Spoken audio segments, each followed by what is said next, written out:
Un hombre conforme al corazón de Dios. Tremenda declaración, no simplemente del tema, sino es una declaración del Señor. Es una revelación del Señor que Dios dio en un tiempo oportuno. En el libro de Hechos, capítulo 13, versículo 21 al 23 al 24, narra un fragmento respecto a esto, y primera de Samuel 13, 14, donde esta expresión por primera vez se da a conocer de parte del Señor. Así que vamos a leer y a ver alguna diferencia entre ellas y a ser guiados de parte del Señor en esta primera jornada para ser edificados en esa conformidad del Señor. El Señor está haciendo un mover en todo nuestro país, está llevándonos a un tiempo, así lo veo, de enfoque profundo a la persona de Cristo. Profundo. Esa es la última exigencia cuando Rebeca se acerca. ¿Quién es el que viene? Ella alza la mirada para enfocarse con quién se va a casar. Yo siempre hago la anécdota. Cuando me casé con mi esposa en la central en Lynn, hay un punto donde no miramos el bizcocho ni la silla. Me recuerdo, el enfoque estaba yo en ella y ella en mí. Y creo que ese es el enfoque de la iglesia. La centralidad de Cristo será lo que nos va a ayudar a atravesar este último round, como dice un hermano. Hechos 13, 21 al 24. Por razones de tiempo, estoy tomando unos pasajes, no estoy leyendo todo el contexto. Todo ese contexto tiene su explicación, pero vamos a centrarlo en la conformidad. Luego pidieron al rey y Dios le dio a Saúl, hijo de Cis, varón de la tribu de Judá, por 40 años. Hechos 13, 21 al 24. Gracias. Quitando le levantó a David, de quien dio también testimonio diciendo: he hallado a David, hijo de Isaí, varón conforme a mi corazón, quien hará todo lo que yo quiero. De la descendencia de y conforme a la promesa, Dios levantó a Jesús por Salvador a Israel. Ahora, esta expresión aparece otra vez en 1 Samuel 13, 14. Mas tu reino no será duradero. Jehová se ha buscado un varón conforme a su corazón, al cual Jehová ha designado para que sea príncipe sobre el pueblo, por cuanto tú no has guardado los mandamientos de Jehová. Si se dan cuenta, es el mismo pasaje, pero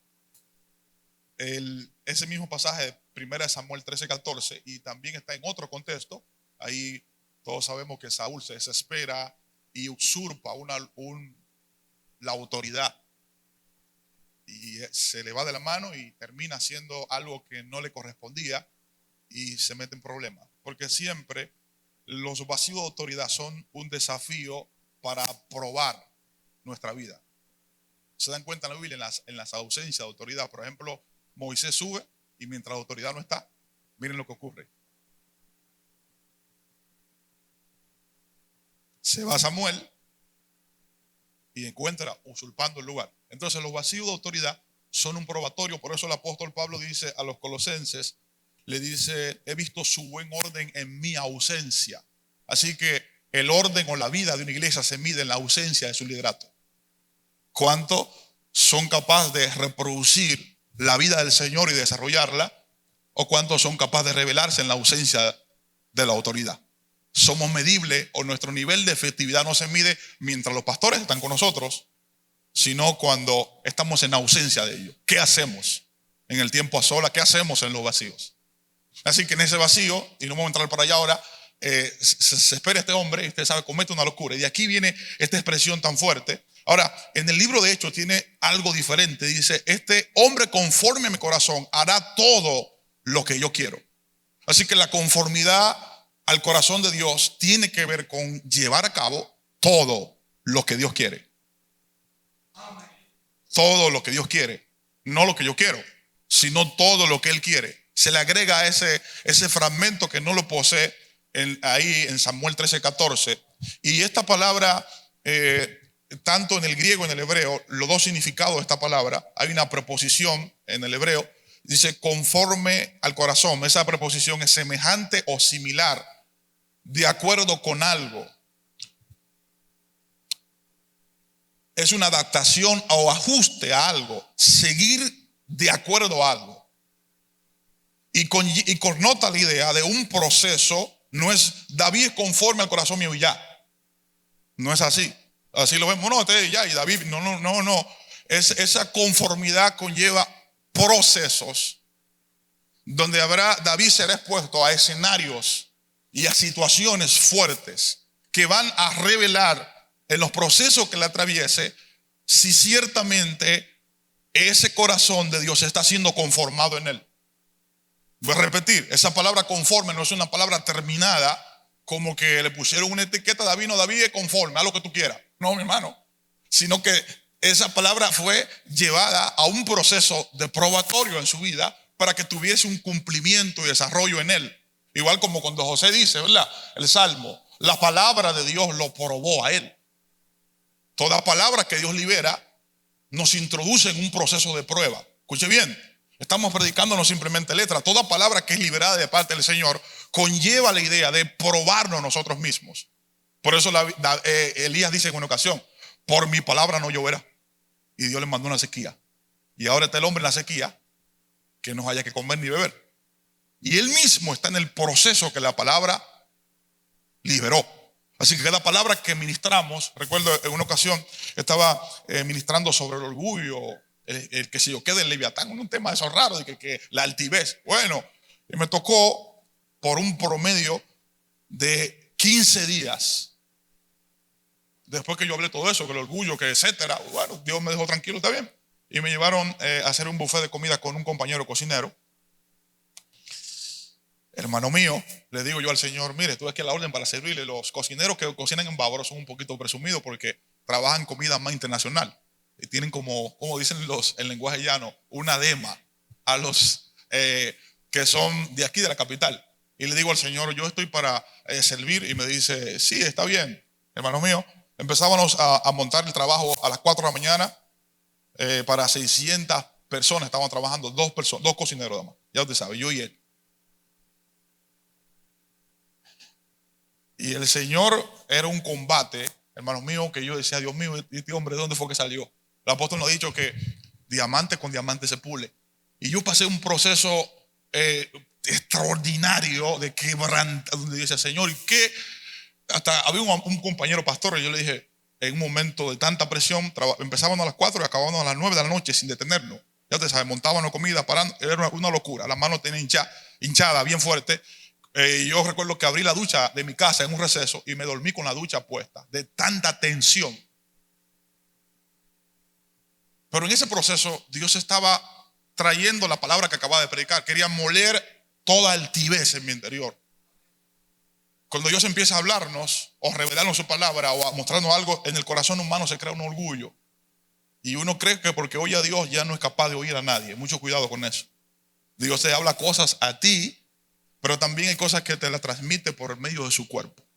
Y si usted no tiene la humildad de recibir por otro miembro del cuerpo la plenitud de Cristo, se va a perder de cosas grandes. Ahí estaba yo y les recuerdo que le dije al compañero mío, ¿puedes orar por mí? Y él se sorprendió, me dijo, wow, yo tengo muchos años conociéndote, nunca había escuchado la expresión, oren. Cristo era el hombre más completo y en un momento de su vida, ¿sabe qué dijo? ¿Pueden orar conmigo tan solo una hora?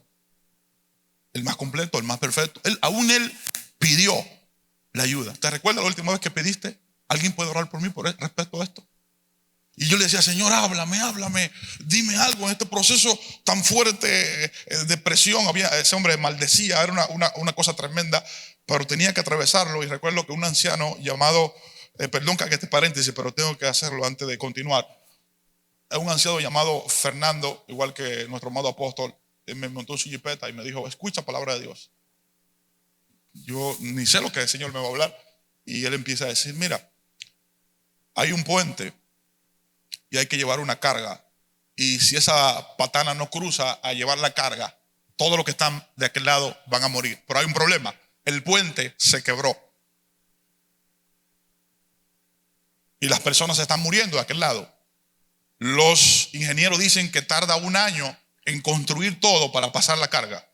Otros dicen que pongan una balsa, pero la pantana no puede aguantar la balsa porque la hunde.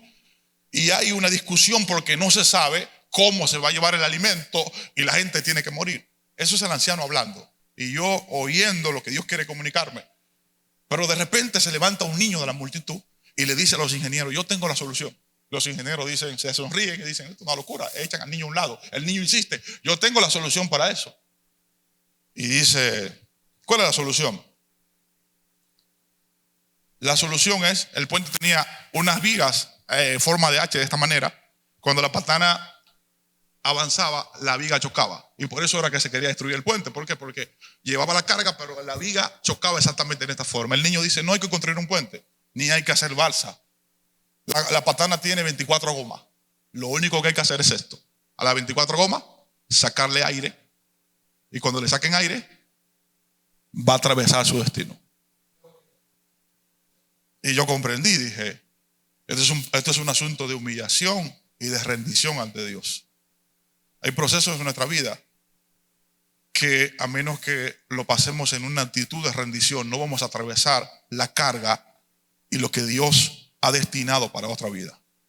Nos introduce en momentos dolorosos, en momentos difíciles, para Él probar nuestro corazón. Y por eso hablar de conformidad no es simplemente un título, sino es una expresión que conlleva ser semejante, similar a alguien.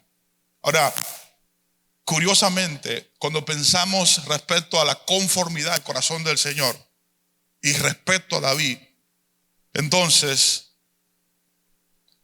¿qué significa conforme según el entendimiento del Señor? ¿Por qué? Porque esta conformidad no nos habla de impecabilidad. ¿Cómo este hombre podía ser conforme al corazón de Dios? Esto no es para justificar nada, sino lo que quiero que vea, porque tenemos que comprender esto. ¿Cómo puede ser este hombre conforme al corazón de Dios si hay cosas puntuales de David muy extraordinarias? No era por su perfección, porque no la poseía, no era perfecto. No era por un estatus que tenía, no era por una educación fina. Entonces, ¿a qué se refiere esa conformidad que tenemos nosotros que mirar esta noche? No se refiere a su impecabilidad, porque como todos sabemos, premedita el pecado de Jezabel y mata a Uría el Eteo. Premeditado. Hace una carta, le escribe: póngalo delante y mátenlo. Usted lo sabe esa historia. Y ustedes saben después la consecuencia familiar. Ahora, eso no fue tan fuerte como el censo. El censo fue más fuerte todavía, porque aquí muere un niño, pero en el censo mueren 70,000 hombres.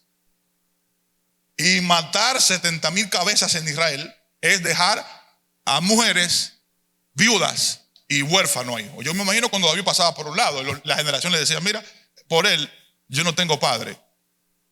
¿Ustedes se imaginan? No obstante a eso, mientras vamos más adelante, encontramos que no se le permitió edificar casa porque derramó mucha sangre.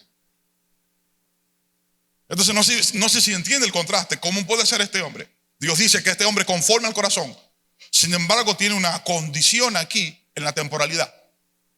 Esto no da permiso para pecar, como dice el apóstol Pablo, en ninguna manera. No es ahí que quiero guiarlo, sino que lo que quiero llevarlo a un escenario que aún con las imperfecciones o situaciones, escuche bien, Dios ha diseñado un programa para que podamos participar de la conformidad a su corazón. Él conoce todo respecto a nosotros. Así que hay cosas bien específicas en este hombre que nos pueden ayudar a avanzar. Por eso David aprendió a vivir conforme al corazón de Dios, no conforme a un programa religioso. David vivía en una época de religión, no conforme a una letra muerta. Conforme al corazón de Dios es conforme a una naturaleza. Un corazón no es un culto, no era un lugar religioso. El corazón nos está hablando de la vida y la naturaleza, el carácter y lo que Dios es. Entonces, el desafío de David en una generación religiosa era vivir en la conformidad a la relación con un Dios personal. era llegar a ser influenciado por esta naturaleza del Señor. Era llegar a pensar y a decidir conforme al corazón de Dios en diferentes ámbitos y escenarios en los cuales él fue desafiado. David desarrolló una vida de revelación y relación personal con Dios. Vamos a ver eso más adelante. David vivió más allá de la dispensación de su tiempo. Así como Saúl tipifica el reinado de la carne, David tipifica el reinado de la vida en el espíritu. Por eso al final de Samuel dice: hubo gran lucha en la casa de David contra la casa de Saúl. Y todo lo que se escribió es una figura para nuestra enseñanza, para dar una aplicación práctica a nosotros. Toda la vida de David es un reflejo y sombra de la vida de Cristo, sin las excepciones que menté ahorita, ¿verdad? Porque el Señor es sin pecado, así que en eso no se parece. Pero tenemos en tantos modelos. Miren esto, rápido, porque quiero llevarlo a algo práctico. David fue rechazado por sus hermanos, Cristo también. ¿Cómo afrontó el rechazo? David era la vergüenza, dice ahí. ¿Cómo yo lo sé? 7 hijos fornidos pasen delante, y aquel que se lo coma el oso y el león. Hermano, si mi niña me dice a mí: papi, o viene con un aruñazo de la escuela, usted puede estar muy seguro que yo el otro día voy a ir a la orilla de la escuela y voy a ir con ella. Y yo sé como padre todos ustedes. Ahora la pregunta: ¿por qué Isaí no interviene? Si su hijo viene con un aruñazo, con esas historias, ¿qué quería Isaí? Especulando, ¿verdad? Tal vez eliminar su vergüenza. Pero no sabía que en la vergüenza que él tenía era lo que Dios iba a ungir. ¿Qué tal para nosotros? Que aquello que te avergüenza es lo que Dios quiere ponerle el cuerno de aceite y ungir y levantar su gloria y hacer algo glorioso. Tráeme eso que te hace vergüenza, tráemelo delante, que con eso, ahí en ese lugar de derrota, voy a levantar un adorador, un salmista, un rey, una gloria en Israel. Dale un aplauso al ser la gloria.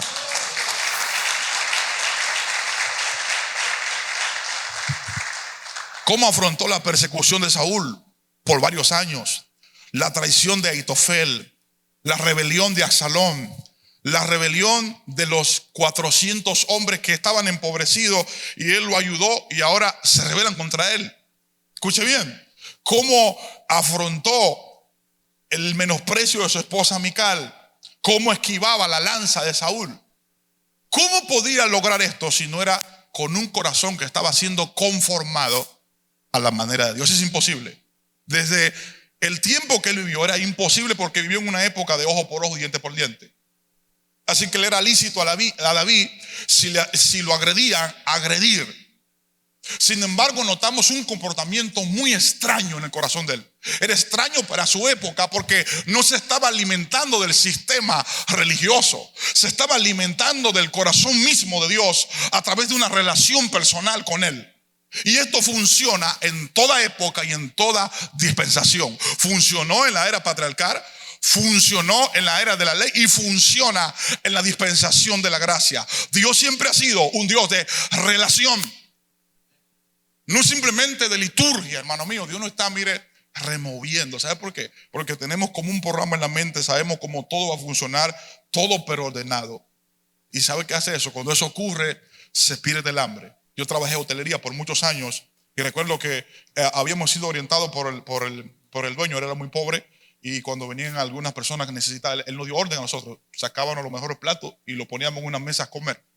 Era la orden, no tiene que llegar. Si un limpiabota nos ordenaba una mesa, no importaba quién estuviera sentado y había que llevarle marisco de primera, todo y sentarlo. En una ocasión, yo estaba recibiendo algo respecto al hambre por Dios. Y llegó una mujer, recuerdo. Yo me quedé mirándola. Le pusieron el plato. Estaba en un restaurante, hay un protocolo, cuchara, tenedor. ¿Sabe qué ella hizo? Rompió el orden. El Señor me dijo: mira, cuando hay hambre, el orden se rompe. El protocolo es absorbido. Hay una necesidad de Dios. Nosotros nos reunimos, hermano mío, en cada momento. ¿Sabe qué? Cada vez que los santos nos reunimos, es un momento de impartición de la vida. Es un momento único. Escuche bien, nuestras reuniones son un momento único donde Cristo se expresa. Yo sé que usted busca a Dios en lo individual, lo buscamos, pero cuando estamos reunidos es una oportunidad para que la medida de Cristo que hay en un hermano se exprese en una sonrisa, en un abrazo, en un consejo, en una profecía, en lo que sea, hermano. Somos edificados unos con otros por pertenecer al cuerpo de Cristo. Hermano, cuando pensamos en esto, entonces, nadie puede sobrevivir a esto, a lo que comenté anteriormente, a traiciones, a soledad, a menos que se esté formando un corazón conforme al de Dios. Todos estos motivos que atravesó David, traiciones, lo dejaron solo, lo abandonaron. ¿Qué podían cultivar en él? Todo esto podían cultivar en él el hombre más amargado, el más frustrado y el más desanimado.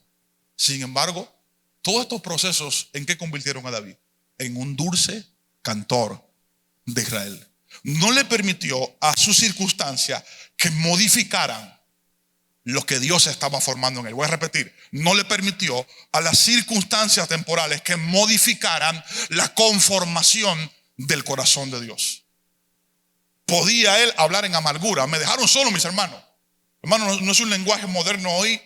Y la gente por todo está en una sensibilidad increíble, que le molesta la palabra, que le gusta aquello. Hermano, hay una sensibilidad. Y yo noto que esa sensibilidad tiene un origen. La ausencia de la cruz de Cristo produce esta sensibilidad. La ausencia de la centralidad de que este evangelio también, Dios no ha prometido creer en él, pero también que padezcamos juntamente con él. Que si se inventaron otro evangelio por ahí, no sé cómo, hermano, pero en este evangelio también Dios forma a sus hombres y los forja a través de los procesos. Yo me sorprendí porque yo dije, Señor, el apóstol dice que no se nos concedió simplemente que creamos en Cristo. Se nos concedió, escuche bien, padecer con él. Y dije, Señor, pero el padecimiento es algo que tú has concedido.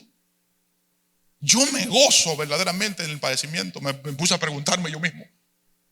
O lo cuestiono, o digo, ¿por qué me ocurrió a mí? Me hago la víctima en él, me lleno de amargura, me lleno de incertidumbre, o estoy aprendiendo a entender que estos procesos, tanto como la promesa de ser bautizado con el Espíritu Santo, el proceso también es una promesa de que mi vida va a atravesar momentos difíciles. Por eso el abordaje de la iglesia y de los hombres del primer siglo era totalmente diferente a nosotros en los procesos. Pablo, ¿cómo funda la iglesia de Gálatas? Dice, por causa de una enfermedad. ¿Qué él hace? Él intercepta la enfermedad.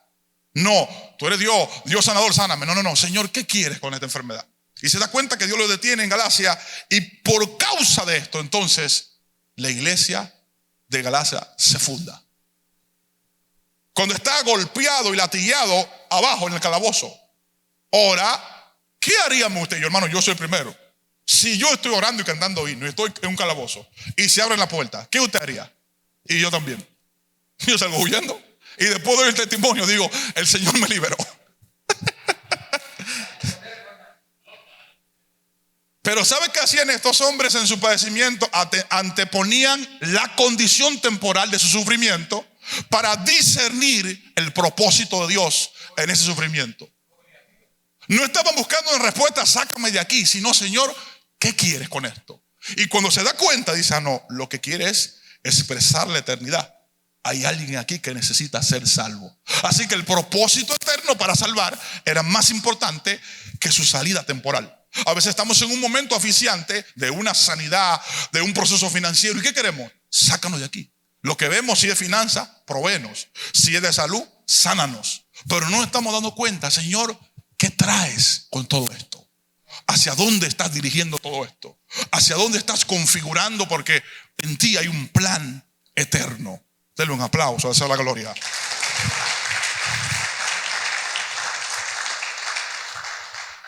Así que nadie puede sobrepasar esto a menos que esté siendo conformado el corazón de Dios en él.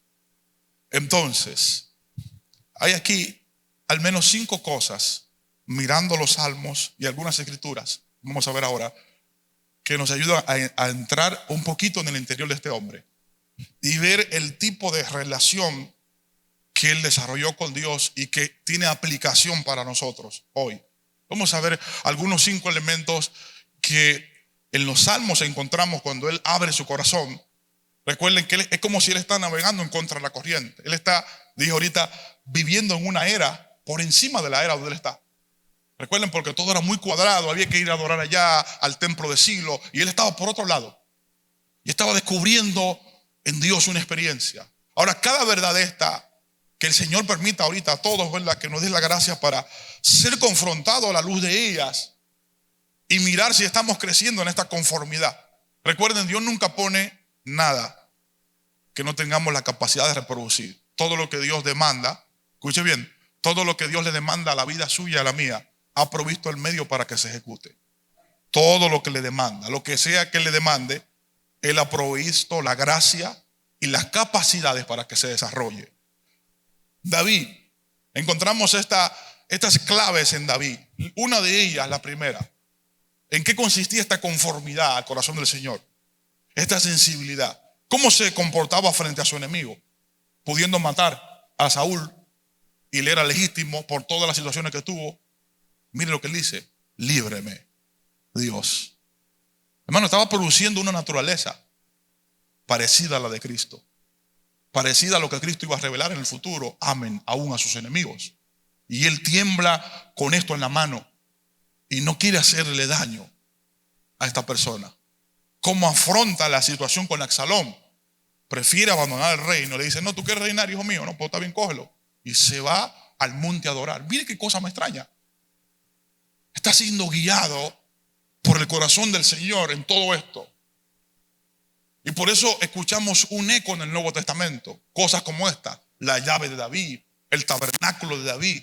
¿No vieron cuando David tuvo hambre que comió pan? El Nuevo Testamento empieza a hablar de la trascendencia de este hombre y no queda en un vacío, sino que todo lo que está ocurriendo en él está apuntando a algo mayor.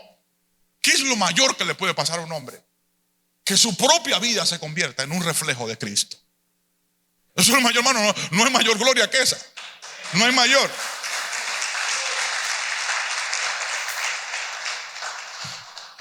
Salmo 51, versículo 16-17. Lo primero que encontramos es una vida quebrantada en arrepentimiento. Le fue revelado esto a este hombre.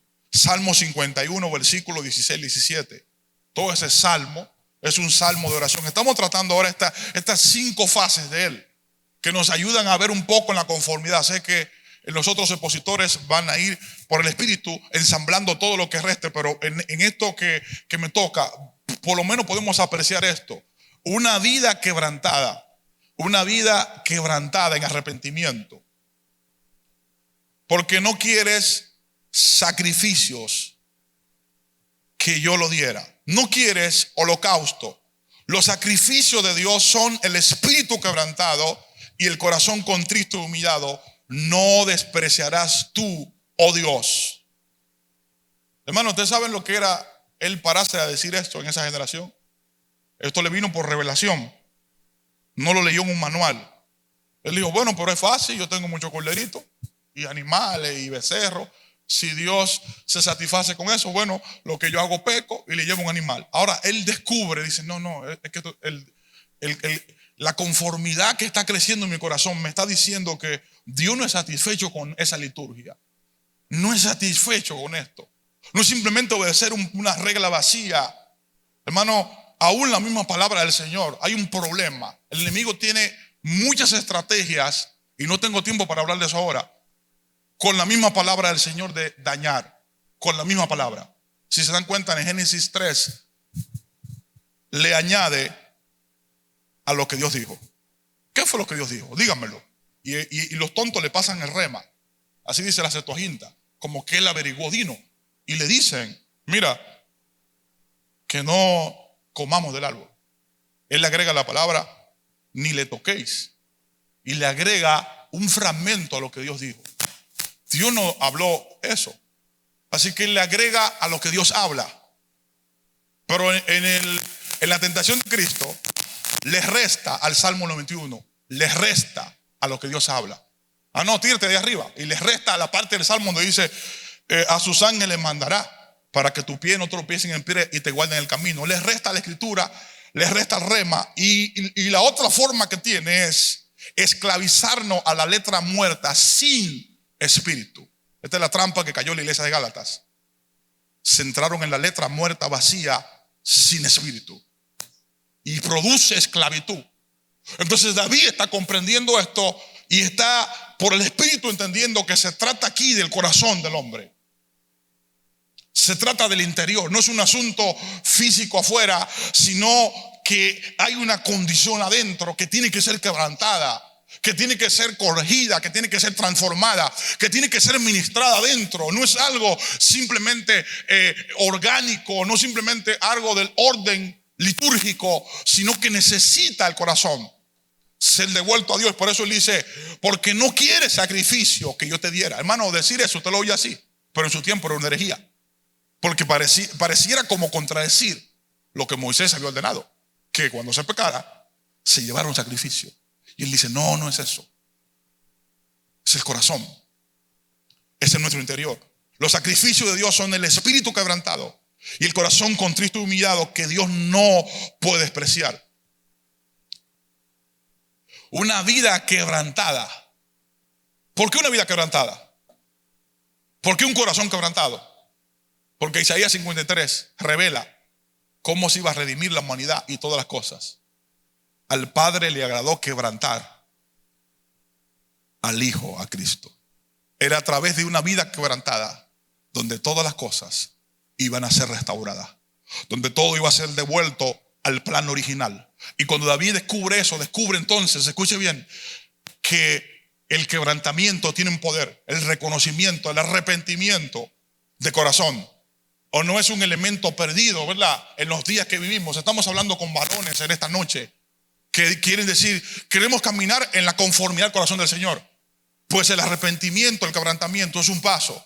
Nosotros tenemos que aprender a dar media vuelta aquí. Todo ese capítulo 51, escuche, no sé si hay otro lugar, y me ayudan los pastores aquí, un lugar tan grande donde una persona muestre el arrepentimiento con una expresión tan larga.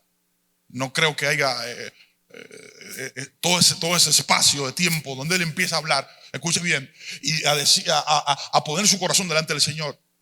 Y está haciendo prácticamente lo que en el Nuevo Testamento se habla, dar media vuelta. Está hablando de una corrección, no está hablando de un animal, hermano, de algo litúrgico. Él quiere un cambio. Así que la generación conforme al corazón de David son esas personas entonces que quieren el cambio. Hay algo mal, dice, no, esto tiene que quitarse de mi vida. Yo no fui convocado para ser entretenido. Yo no fui convocado para ser emocionado. Yo no fui convocado para ser fascinado. Yo fui convocado para avanzar a una transformación, a la conformación del corazón del Señor. Dale un aplauso, alza la gloria.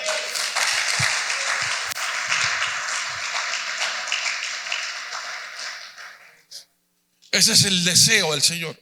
Así que vemos este primer bloque en David. La capacidad y velocidad, hermano. Los asuntos de arrepentimiento a mayor velocidad, mayor, cuando dejamos prolongar las cosas. ¿Por qué le estoy diciendo a estos varones? Porque ahorita hagamos un tiempo delante del Señor, y lo que sea que haya que arreglar en la casa, en la familia, vamos a pedir al Señor, Señor, aborda esta situación. No necesitamos ser, eso tenía él, era veloz. Y cuando ustedes ven que se da el problema del censo, él se sale corriendo fuera de ciudad. Dice, yo fui que pequé, Señor, conmigo es. Arregla esto. Ustedes ven esa velocidad. Usted no encuentra eso en Saúl. Nunca. Al contrario, Saúl hace su desorden. ¿Y sabe qué dice? A Samuel callado: hónrame delante de los ancianos. Saúl, pero Dios te desechó. No me importa. Me importa si tú me honras delante de los ancianos. Hermano, oiga qué locura. Tú no entiendes lo que te acabo de decir. Mira que Dios, no me importa. Hónrame delante de los hombres. Hermano, la gloria de los hombres.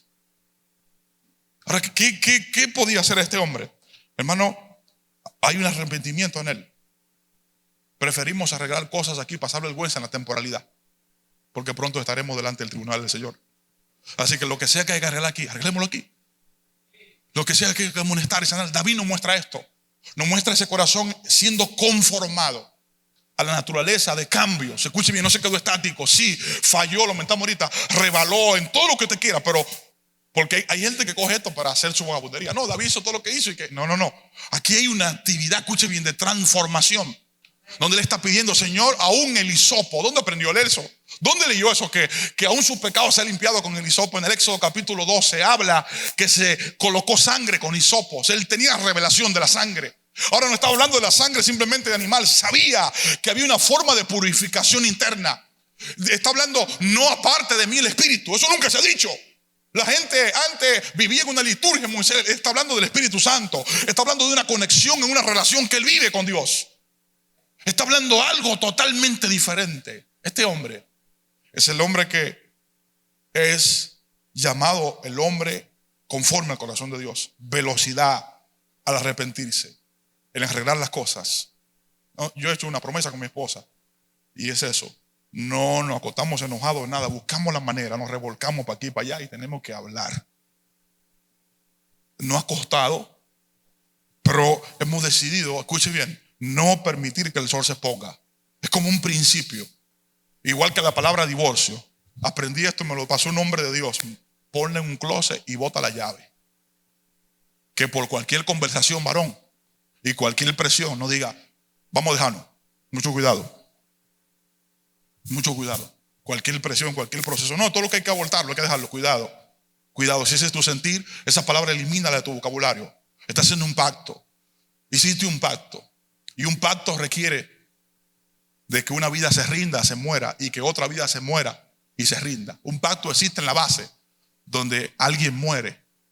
Por eso los pactos matrimoniales tienen problema hoy, porque están en la base teórica, no están en la base del compromiso de muerte para que la vida sea. Cristo tiene un pacto con la iglesia, pero ¿qué le costó a él?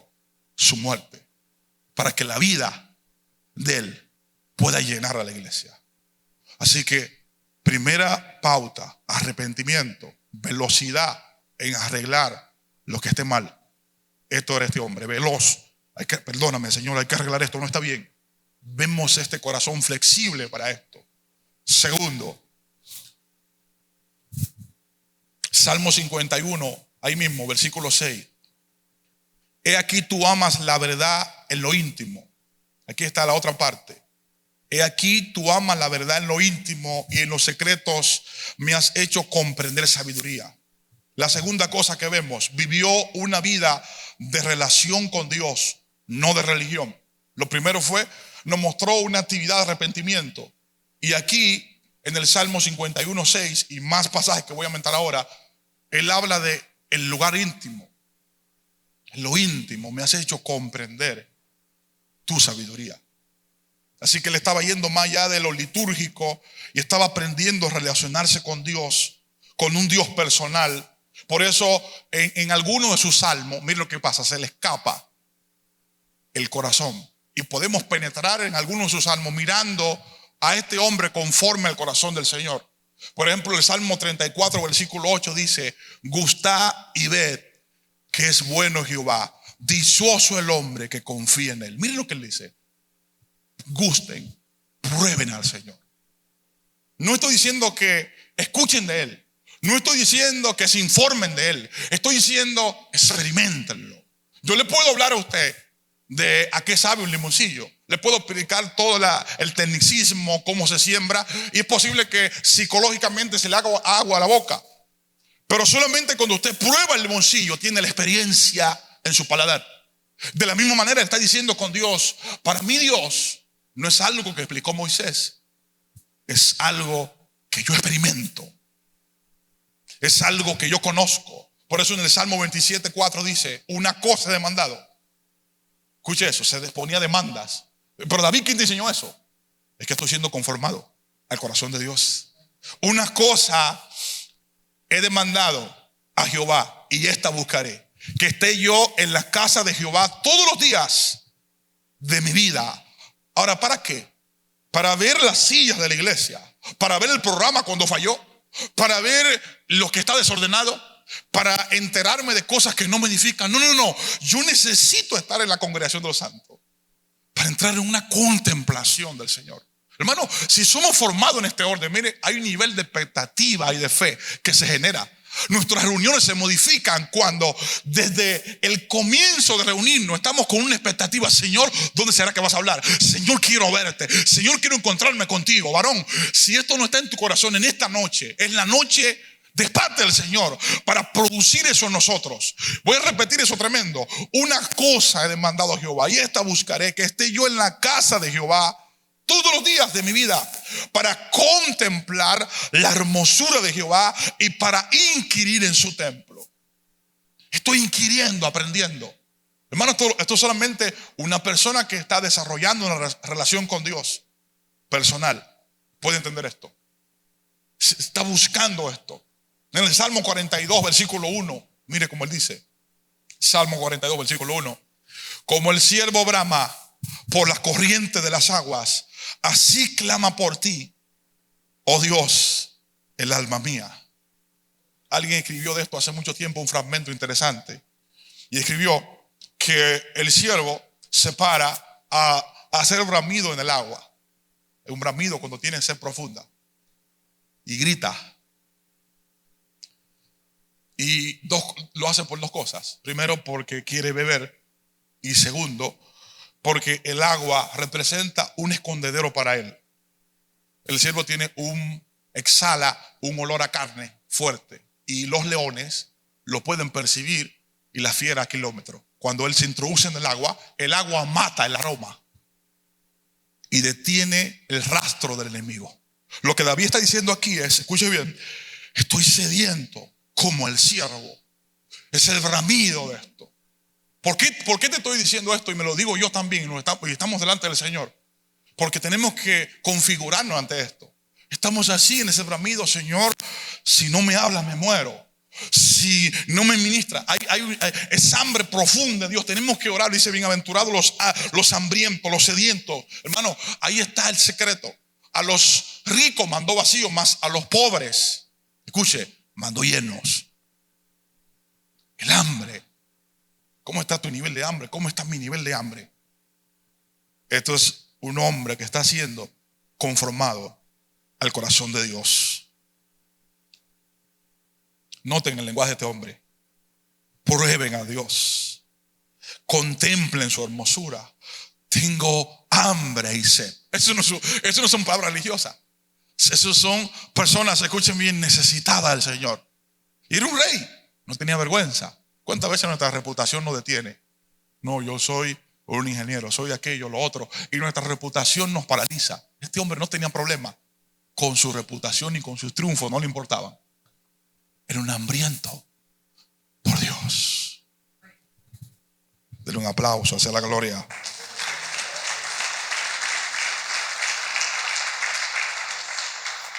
Déjeme ir rápido que el tiempo se me acaba. Mire, la tercera cosa es Hechos 2:25. Este pasaje es extraordinario. Hechos 2:25. Porque David dice de él: veía al Señor siempre delante de mí.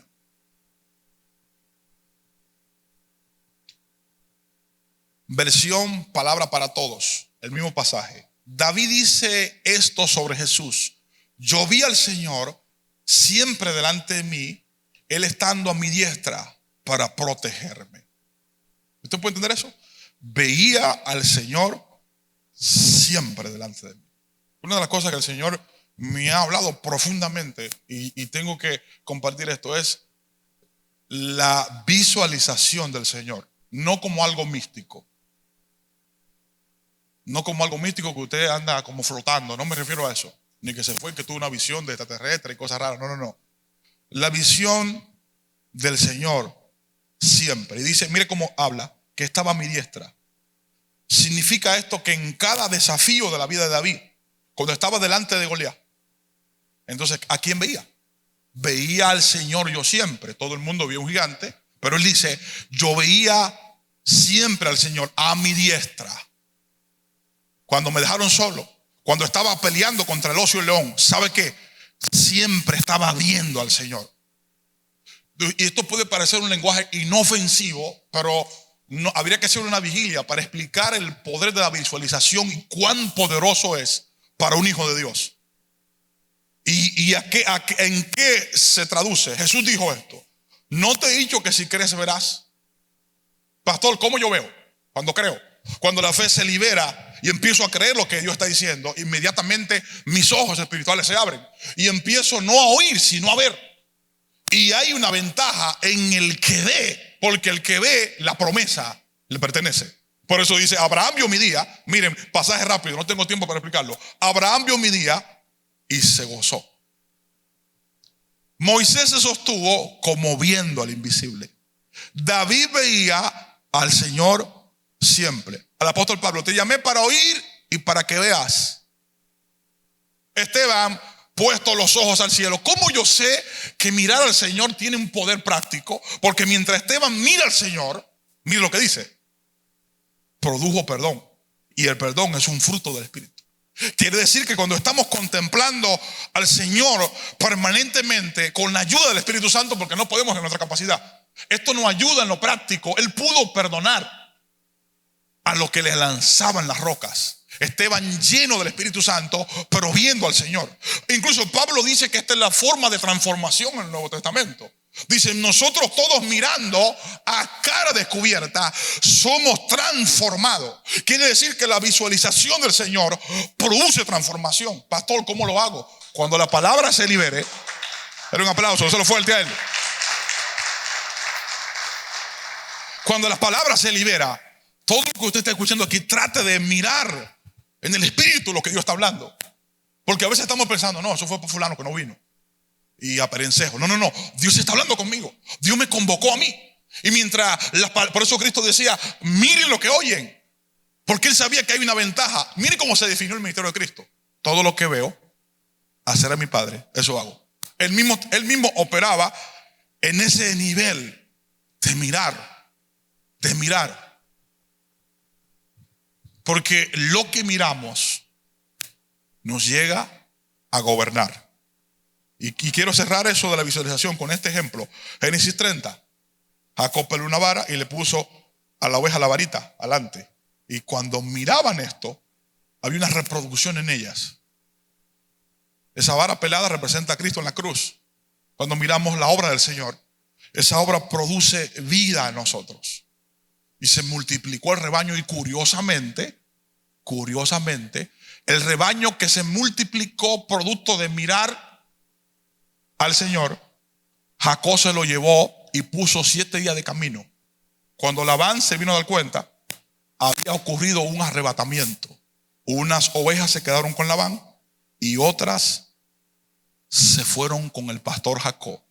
¿Será lo que va a ocurrir al final del tiempo? Habrá un rebaño mirando al Señor permanentemente y va a ser arrebatado, y otro rebaño se quedó ahí solo. Denle un aplauso, al sea la gloria.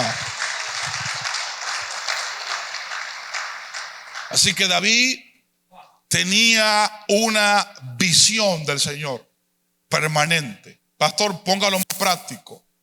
Cuando tengo que decidir algo en mi casa, lo que sea, Señor, ¿cómo estás viendo esto? ¿Cómo lo estás mirando? Sí, yo lo veo así, tengo experiencia, sé, pero necesito ver cómo tú contemplas esto. Dame un pasaje, dame una dirección, una consejería. Cuando usted lo ore, Señor, espere la respuesta. Si nuestro Dios no habla en 3 maneras, no dice que sí, que no o que esperemos.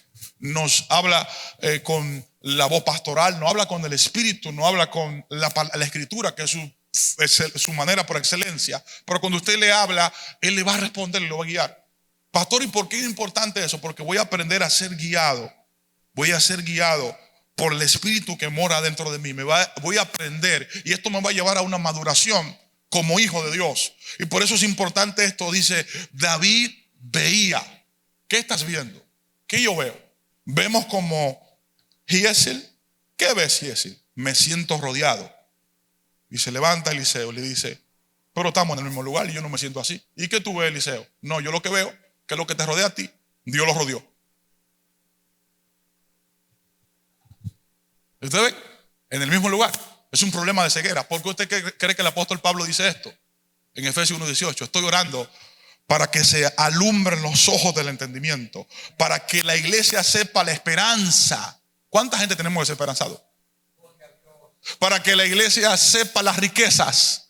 Y después dice, para que conozca el poder de la resurrección. Pero Pablo se da cuenta que no es un problema de enseñanza, es un problema de mirar. Por eso el apóstol aguantaba todos los palos. ¿Sabe por qué? Porque él vio. Y nadie, ninguna cárcel romana, ninguna presión, ningún hambre podía robarle lo que él vio. Y por eso maduramos más cuando vemos esa operación del Señor. permanentemente. ¿Se ha dado cuenta que las malas noticias corren rápido? Los correos malos de malas noticias se lo comparten los hermanos. En la iglesia ocurren cosas hermosas, nadie la comparte. Pero todo lo malo es perfecto. Mira, tú viste que faltó que sí o qué. Y nos hacemos propagadores de la mala noticia. ¿Qué dice Pedro? Fuimos llamados a anunciar las virtudes de aquel que nos llamó de las tinieblas a su luz admirable. Denle un aplauso, hacer la gloria.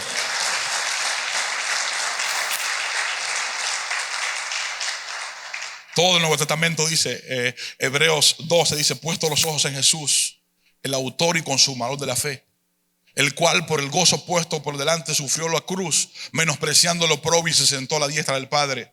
Ese es el lenguaje apostólico. Habla mucho de esto, no como un éxtasis, sino como una experiencia donde los santos son conscientes de que el Señor ha dicho, estaré contigo hasta el fin. Hay una capacidad. Y la cuarta cosa en David, mire, Salmo 138, versículo 8. Vemos en David esta cuarta cosa. Salmos 138, versículo 8. Mire lo que él dice. Jehová cumplirá su propósito en mí y su misericordia, oh Dios, es para siempre. No desampare a la obra de tus manos. Esta es la cuarta cosa. Este hombre, conforme al corazón del Señor, tenía sentido del propósito del Señor. Quiero que vea, hay una expresión muy peligrosa. Muy peligrosa. Esas palabras se volvieron en el 2008. Del 2008 en adelante salieron muchos libros hablando de esto, el propósito, y se hablaba mucho de mi propósito, pero en la Biblia siempre habla de su, no de mí. Ahora no quiere decir que yo no participo de un propósito eterno, pero eso se introdujo filosóficamente, y cuando vemos los mentados propósitos, son cosas como triviales, terrenales, que la gente está alcanzando, que no tienen nada que ver.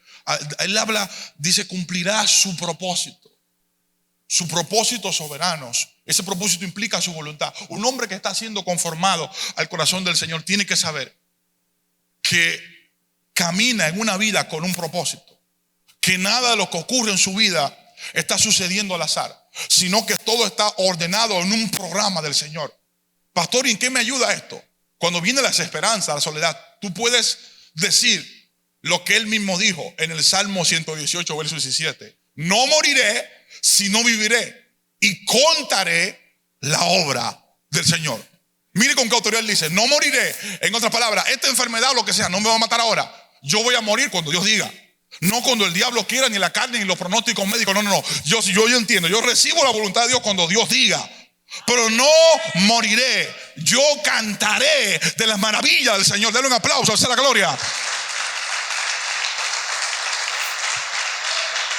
Este es el mismo entendimiento del apóstol Pablo. Romanos 8:28. Sabemos que a los que aman a Dios todas las cosas le ayudan a bien, y esto es a los que conforme a su propósito son llamados. Escucha la palabra siempre su, porque ese propósito eterno, escuche bien, se está desarrollando en Cristo y estamos participando. Ese sentido de propósito tiene mucho poder. El apóstol Pablo, en su día de conversión, le preguntaban, ¿cómo ocurrió lo tuyo, Saulo? Bueno, yo iba camino a Damasco, una luz me asaltó.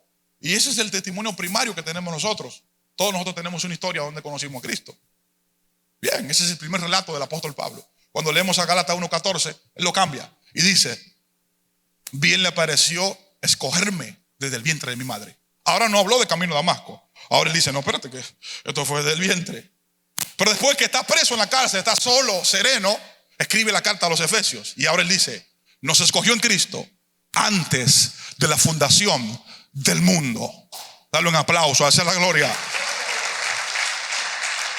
Vamos entendiendo que este programa se va desarrollando en el Señor. Este sentido de propósito en David.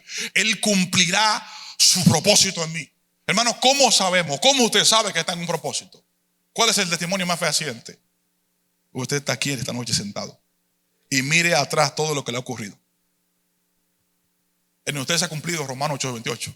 Todo ahora para bien. Si mira para atrás en el tiempo, dice, wow, enfermedades, soledades, momentos difíciles, hambre, crisis. ¿Y ahora dónde estoy? Avanzando hacia el propósito de Dios. Eso es algo real, no es una teoría. Sabemos, hermanos, sabemos que todo lo que ha ocurrido ha obrado para bien. Ahora, ese bien nunca es el bien mío. Cuando Dios usa el término bien, Él conoce un solo bien. Y el bien es Cristo. Dios no conoce un bien fuera de Jesús. El bien para Dios tiene una configuración. Cristo es el bien. A veces no es el bien que yo quiero. Por eso en un asunto de sanidad yo no me sano. Sin embargo, Dios logra su bien. Y a veces alguien con una enfermedad terminal empieza a dar testimonio. Y la gente dice, oh mira, fuimos a orar por el hermano. Y lo que nos dio aliento fue a nosotros. Aunque no recibió la salud física, está Dios formando la naturaleza de Cristo en él. A veces no te viene la finanza que quieres, pero Dios te está poniendo capacidad para esperar. Y está trabajando otra cosa que no es el bien que tú quieres, sino el bien que Él está logrando. Esto no cambia la perspectiva para entender que hay un propósito por encima de lo que estemos atravesando. Y esto nos hace entender, ¿verdad?, que Dios nos está llevando como Job. Hermano, todo lo que se requería en Job. Por eso yo digo que muy profundo los ojos abiertos. Todo lo que se requirió en Job. Pérdidas de la salud, familiares y finanzas. 3 teclas tocadas bien fuertes que nos aprisionan. ¿Sabe para qué? Para lograr lo último que dice en el capítulo. De oídas te había oído, mas ahora te veo. Dios agota un proceso fuerte para que podamos contemplarlo a Él.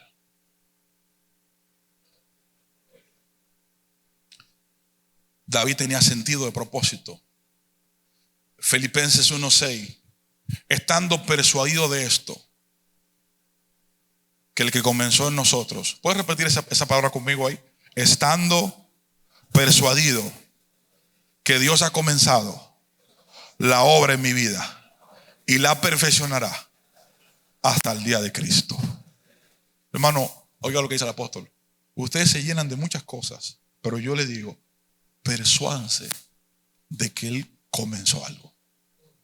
Y que el que lo comenzó hasta el día de Cristo lo va a completar. Y nadie puede paralizar lo que Él ha comenzado.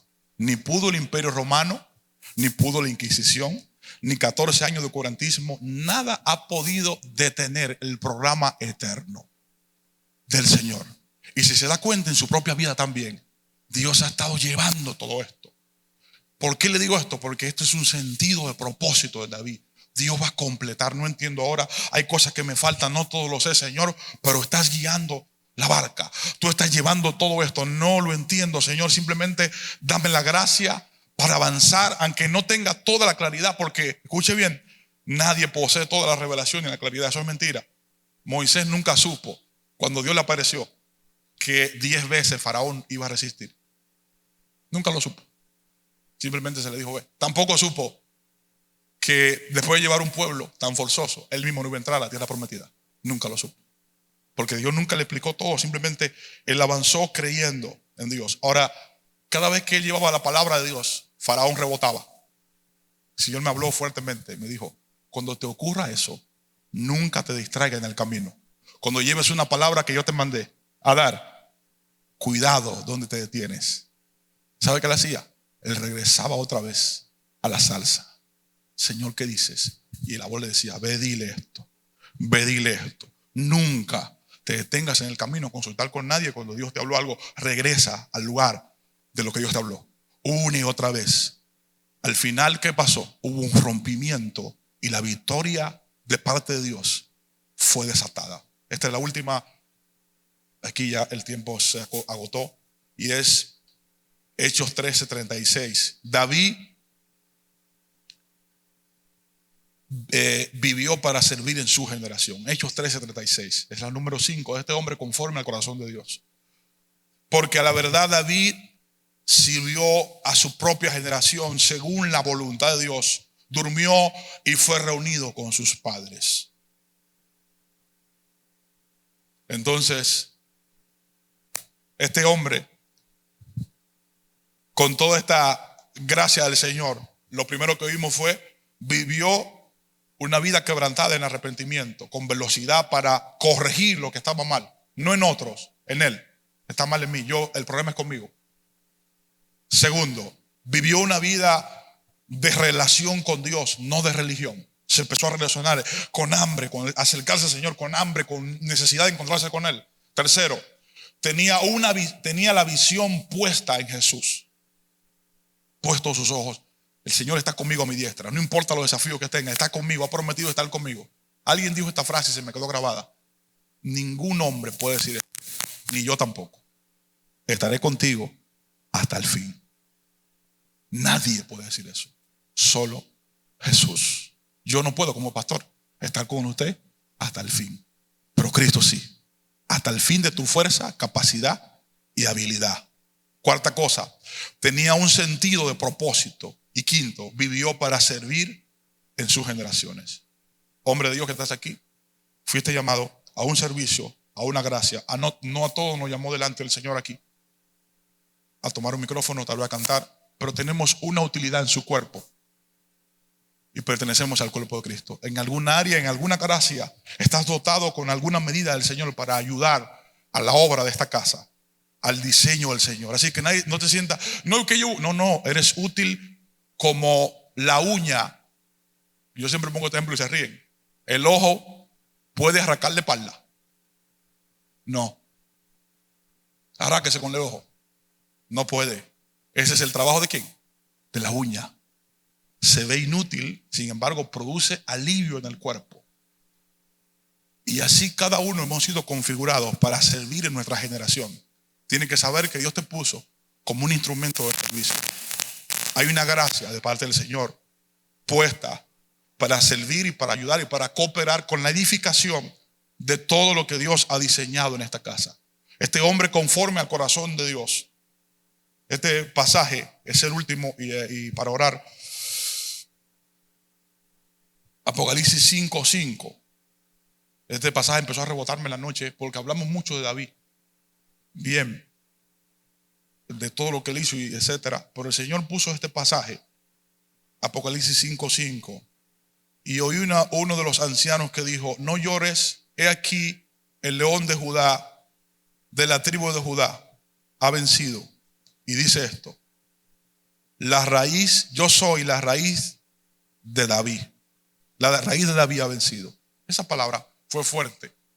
Y yo sé que usted me va a decir: no, raíz significa vástago, que quiere decir que del linaje de David venía el Mesías. Sí, esa es la verdad escatológica, que apunta que desde la línea de David nació el Mesías. Pero ahí también está diciendo: yo soy la raíz. En otras palabras, ese mata gigante que ustedes ven, ese salmista, ese hombre que logró grandes proezas, todo lo que ustedes ven se debe a una cosa: tiene una raíz. Y yo soy la raíz. Por eso el apóstol dice: arraigados y cimentados en él. Llegó el tiempo no de hablar de las ramas, ni de los frutos, ni de lo que produce sombra. Es el tiempo de hablar de la raíz que produce la savia. Hemos hablado de personas fructíferos que hacen aquello, lo otro, y el Señor me decía en estos días, pero hemos descuidado la savia invisible que está dentro. Cristo es esa savia. Escuche bien: sin mí nada pueden hacer, sin mí no podemos avanzar, si no permanecen en mí no pueden producir fruto. Él es la savia y la raíz donde estamos arraigados en Él. Si somos una generación conforme al corazón del Señor, tenemos que entender que estamos arraigados y cimentados en Él. Te puedes poner de pie y me permites orar. Es hasta aquí la impartición del Señor para nuestra vida, para que oremos y le pidamos al Señor la gracia. Hombres que dicen: aquí estoy porque yo necesito ser conformado al corazón de Dios. No hable con nadie en este momento. Este es un momento entre tú y el Señor.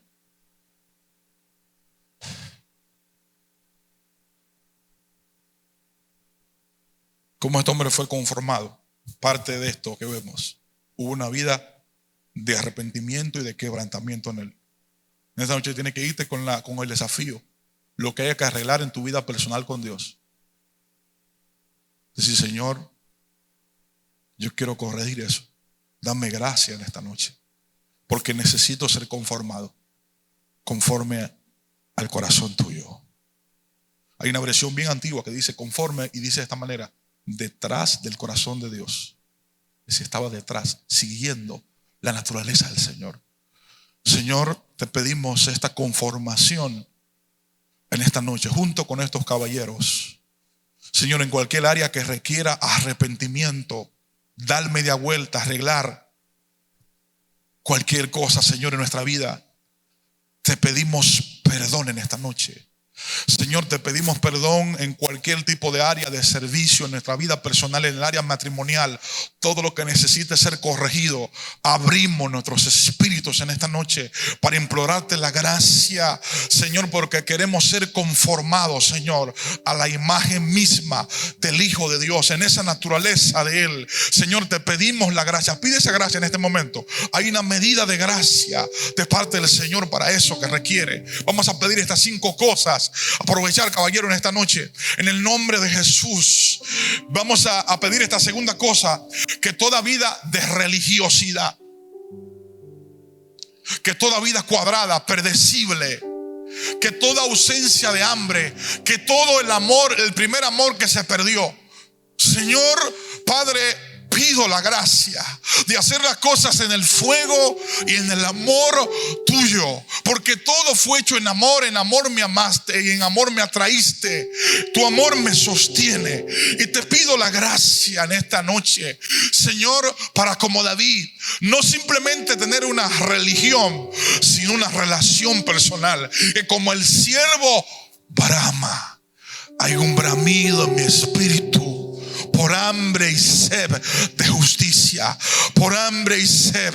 Déjame probar y experimentar. Habla con él en este momento. Dile: Señor, déjame probar y experimentar, oh, tu persona, tu realidad. Señor, sácame de todo cuadro, de toda religiosidad, y llévame a la relación personal contigo. Tercera, tenía los ojos puestos en el Señor siempre. Señor, vengo a reconocer que yo no he tenido los ojos puestos siempre en ti. Me he distraído y me he apesadumbrado con cosas que me han sacudido fuerte por causa de la debilidad de mi carne. Sí, Señor, lo reconozco en esta noche. No me avergüenzo, pero te pido la gracia, porque quiero ser conformado conforme a ese corazón tuyo. Porque necesito mirarte en todo ámbito donde no te estoy viendo. Quiero verte en mi casa, en mi esposa, en mis hijos, en la congregación, en mis hermanos, en los santos. Deja que te vea y te perciba de manera experimental. Señor, necesito ver que vas a mi diestra. Aunque Goliat esté delante de mí, aunque el oso y el león quieran matarme, saber que a la diestra mía, Señor, estás conmigo siempre, siempre. Abre mis ojos. Dile ahora: abre mis ojos, Señor, que se alumbren los ojos del entendimiento para que te vea aún más. Eso es, habla con él, dile: abre mis ojos, abre mis ojos, abre mis ojos para verte, Señor, aún más, aún más. Señor, ese sentido de propósito, que entienda que lo que ocurre en mi vida no es al azar, no es un experimento, sino que hay un propósito configurado. Y lo sé porque estoy aquí exactamente por eso. Porque lo que he atravesado es para morir, no era para estar de pie. Pero he vivido para hablar de tus maravillas, porque conviene que declare las señales y maravillas que el Altísimo ha hecho conmigo.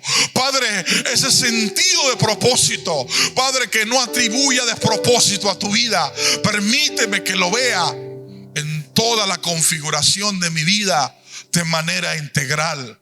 Te pido la gracia.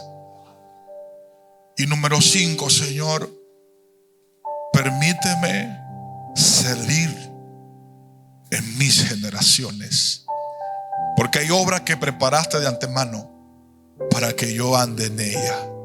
Señor, esas obras no son mis obras, son las obras que están en tu plan.